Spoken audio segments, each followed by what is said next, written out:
Hola a todos. Para los que no tuvisteis la oportunidad de asistir a la presentación del otro día o simplemente seáis del grupo que no le toca asistir hoy, eh, yo soy José Ramón García Sevilla y os voy a ser vuestro profesor de la asignatura de Seguridad y Alta Disponibilidad. Bien, hoy con esta sesión lo que quiero es explicaros un poquito cuál va a ser el funcionamiento de la asignatura. Bien, vamos a funcionar con Moodle, ¿de acuerdo? Hasta que Aules esté disponible, que no sabemos cuándo lo estará, vamos a utilizar el Moodle del instituto, que me imagino que ya le conocéis, y en el momento en que esté disponible Aules, pues migraremos a Aules, ¿de acuerdo? Como en todos los Moodles, existen una serie de foros, ¿de acuerdo? Que este año entiendo que son especialmente importantes, ¿de acuerdo? En este fotoro de noticias, pues yo os iré diciendo pues, noticias de interés para la asignatura. Por ejemplo, ya tenéis aquí un primer post donde podéis encontrar las máquinas virtuales que vamos a utilizar para esta asignatura, que tal y como os digo aquí, pues es conveniente que no os las descarguéis en clase, sino que lo hagáis desde casa, y si no podéis realizarlo por la razón que sea, pues yo os suministraré a través de una carpeta compartida un enlace en clase. Bien, también habrá un foro de dudas. En este momento no existe ninguna duda, como es obvio, ¿de acuerdo? Este foro es muy importante que hagáis uso extensivo del mismo, sobre todo aquellos que estéis trabajando por pertenecer a un turno a otro en casa. Bien, y empezamos ya con la presentación de la asignatura. Bien, tal y como os he comentado, mi nombre es José Ramón García Sevilla, mi correo es jrgarcia@marianostrum.com, ¿de acuerdo? Y en esta presentación pues vamos a ver cuáles son los objetivos del módulo según el decreto de la Generalitat Valenciana, cuáles son los contenidos que vamos a ver, la temporalización de esos contenidos, criterios de evaluación, que quizás es lo más importante, y bibliografía. Bien, los objetivos es los que tenéis descritos ahí. Lo primero que os tengo que decir es que para aquellos que penséis que este curso vais a aprender a ser hackers, pues más bien va a ser todo lo contrario, ¿de acuerdo? Nosotros vamos a ver la seguridad y la alta disponibilidad aplicada al entorno empresarial, con lo cual lo que vamos a hacer sobre todo son técnicas de prevención, ¿de acuerdo? Bien, el módulo va a constar de 7 unidades, ¿de acuerdo? Las 4 primeras unidades corresponderán a la primera evaluación y las 3 siguientes unidades corresponderán a la segunda evaluación, ¿de acuerdo? En la primera evaluación veremos principalmente lo que denominaremos seguridad pasiva, ya explicaremos en la unidad 1 en qué consiste, y en las 3 siguientes veremos la seguridad activa y sobre todo seguridad en redes, que quizás va a ser el tema más importante de los que veamos. Esta es la distribución temporal inicial de la asignatura. Luego veremos que hay un documento donde os detallaré semana por semana cuál va a ser la distribución, ¿de acuerdo?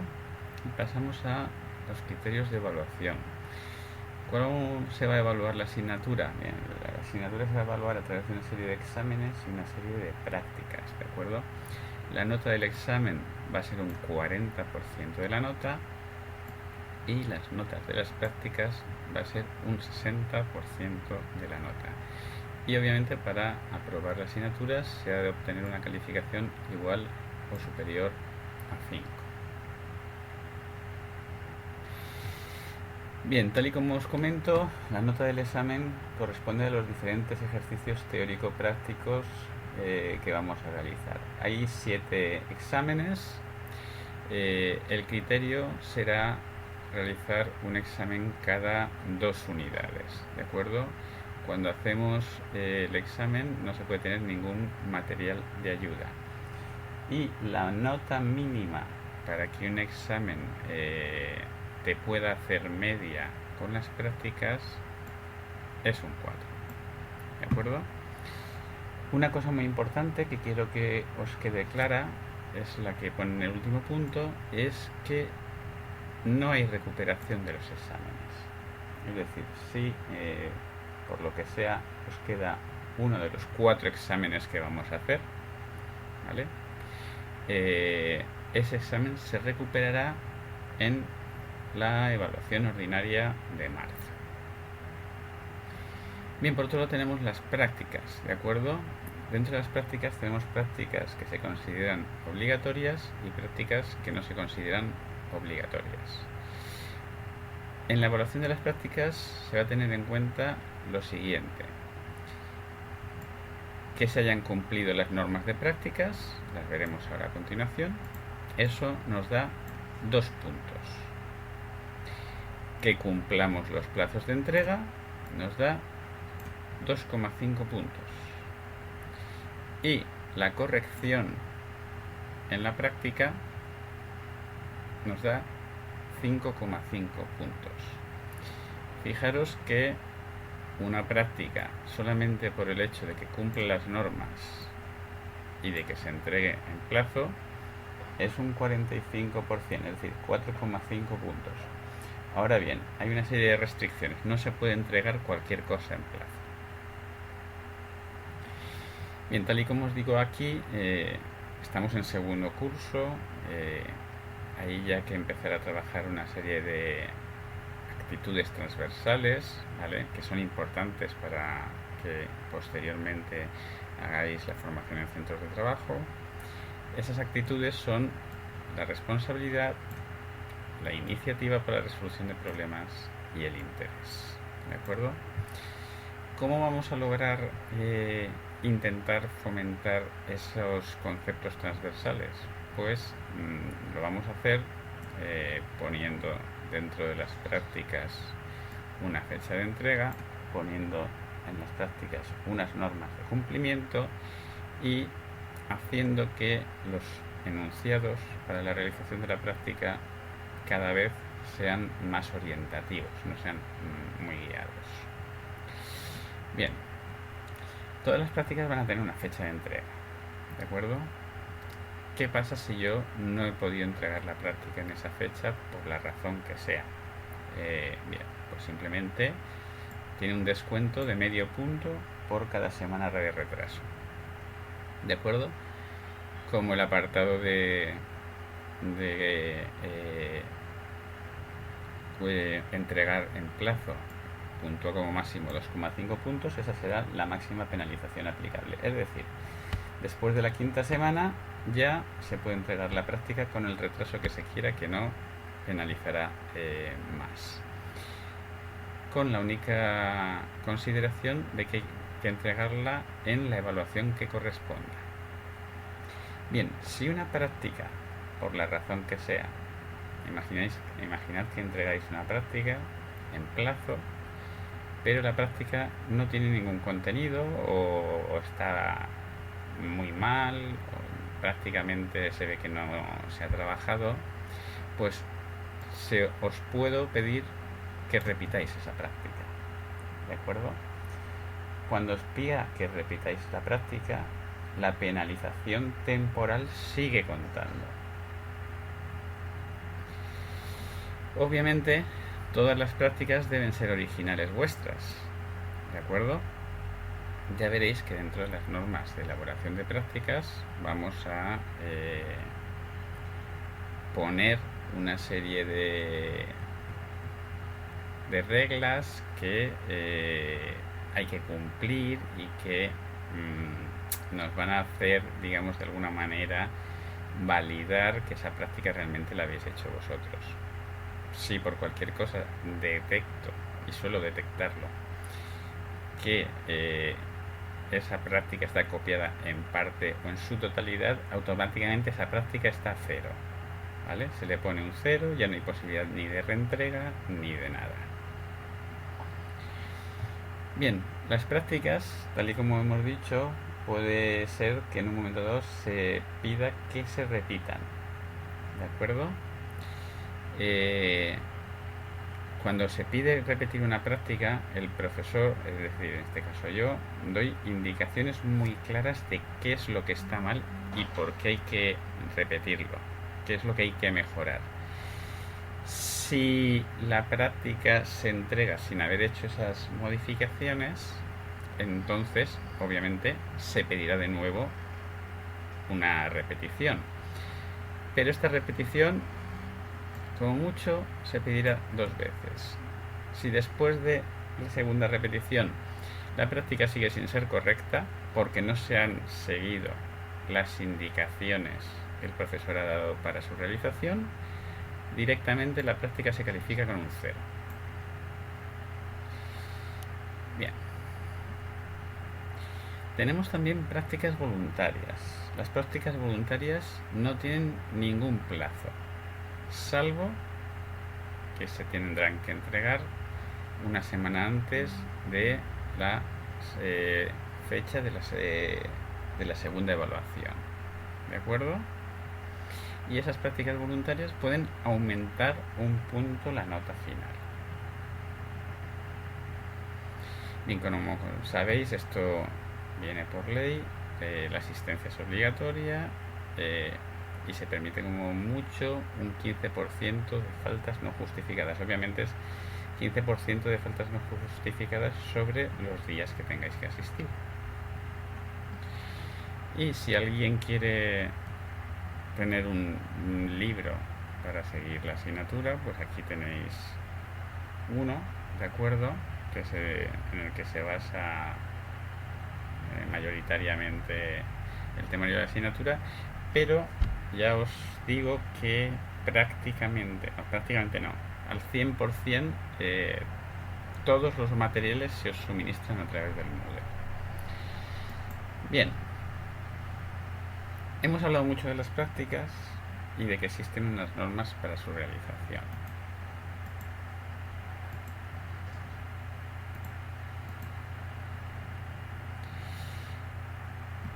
¿Qué tiene que tener una práctica? Bien, una práctica tiene que tener una portada con un título, un ciclo, un curso y un autor.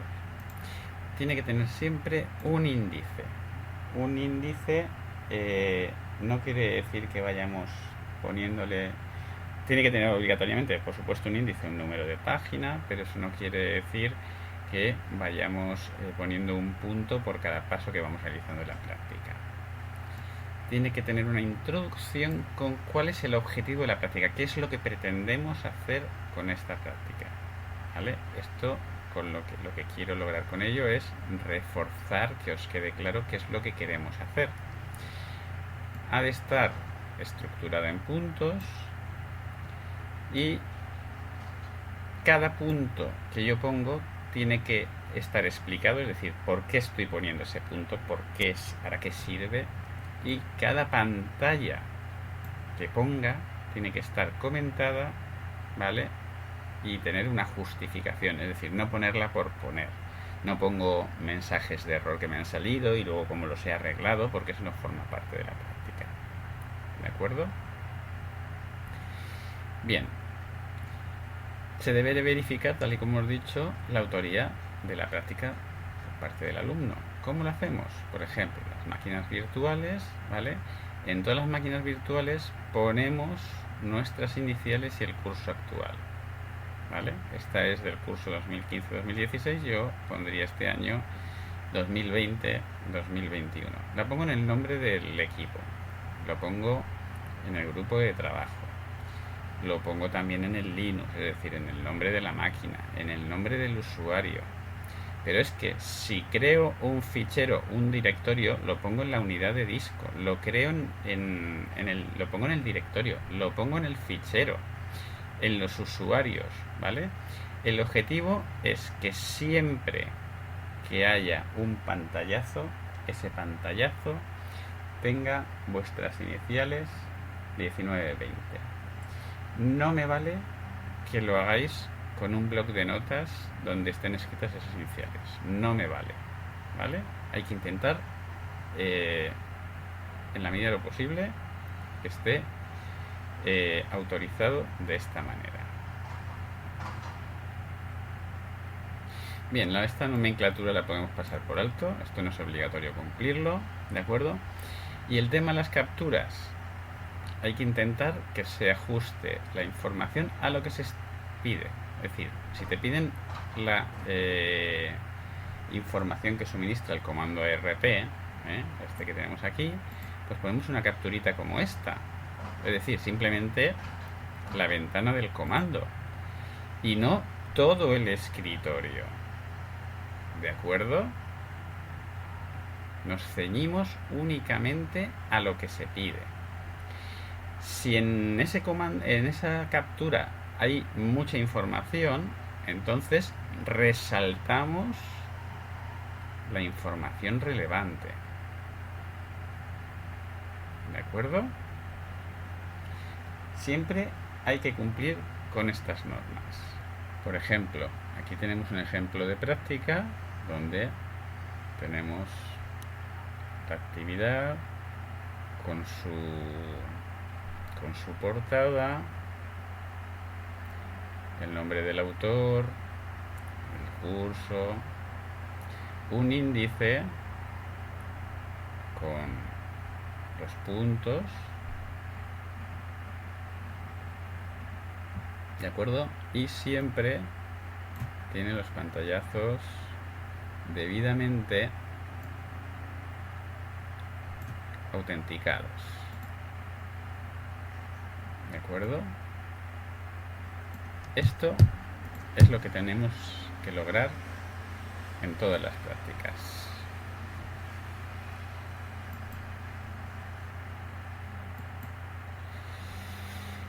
Bien.